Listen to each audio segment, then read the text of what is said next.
Hello everyone and welcome to the next in our series of daily origami for YouTube. Today we're going to continue our theme of looking at some traditional origami, and today we're going to make a catcher's mitt. Now this origami tends to work really good if you use some newspaper. The dimensions and the kind of feel for it will change depending on the size of paper you use. I'm going to use just some B3 paper that folds up in half to give you kind of a stronger piece. Let's see here, what size is that? That's essentially, let's see here, 25.7 by 36.2. 25.7 and 36.2. That's the size paper I'm using, and I'll let you guys know the dimensions of everything when we're finished to kind of give you an idea of how it works. But it does really work good with newspaper and paper like that. What's good is to start with something big like this, and then what we're going to do is actually fold it in half, and that'll give us the kind of thickness maybe that we'd like to have to make this go the way we need it to. So I've got it folded in half. Then I want to just go ahead and create a big crease right down the middle here. So I'm going to take both my sides and fold over to make a big crease right down the center. Open things up, then take the top section and roll it down so that it's even with the center. Make a good crease here. Do the same thing on the other side. Then we're going to repeat those steps, bringing that creased edge into the center. And this paper can get a little thick as you're working with it. Just take your time and try to get a good crease as you go through everything here.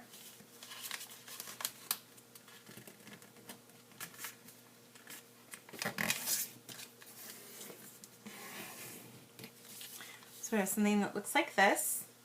Go ahead and flip it over, and then what we want to do is take the bottom part down here and fold it up so that these corners match right where these little edges are on the side from where we folded over before. So I'm just going to go ahead and roll up and fold there. That's one crease. Then I'm going to roll up on that one more time,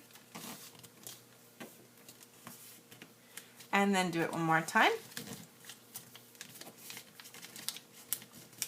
And then one last time. Things might get a little crumply, but you should wind up with something that kind of looks like this. Then I want to take the outer edge here, this little point, and fold it up so that it hits right in the center. And the angle you do this at can kind of change. You can obviously bring it really far up, but we want to kind of bring it out so that you get a good angle here. And there's a lot of paper, so this might need a little help as you make this crease because there's a lot of paper right down there. But I'm just going to make a good little kind of smooshed crease right there. And then do the same thing on this side too. So we get both of those kind of meeting in the center there. Then I'm going to take the top section and we're just going to go ahead and fold a little of this point down so that we don't get such a sharp point up there. And then I want to take this whole section here and bring it down so that it tucks into this pocket area. And I'll slide that down as far as I can in there.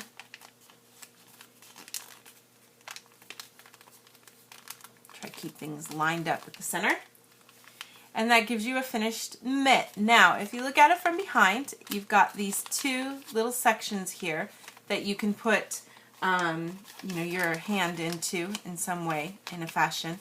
And if you get it kind of bending around right, you could create a little way to catch things with your hands. Now this is even small for the model. You can kind of imagine maybe a little kid's hand might work okay in here, but we're just kind of looking at creating a space here where you can create a way to kind of catch something in the middle by putting a little pressure here.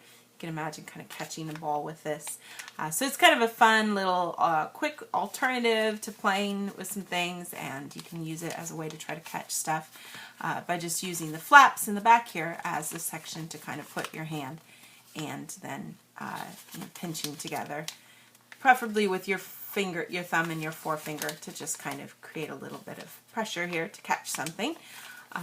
And that's just a sort of really simplistic kind of design. The dimensions that I came up with, even though I started with such a large piece of paper, was about 11 centimeters across and about 8 centimeters wide. And you can really play around with different paper sizes. I really think it helps to kind of double the paper up though in the beginning. If you just start with one thin sheet of paper, it's not going to be a very useful kind of mitt. So, but this was 11 centimeters wide and about 8 centimeters tall. Kind of give you an idea. But this is the kind of finished little project there, a catcher's mitt, which is our finished project for today. Thank you so much for watching, and we'll see you next time.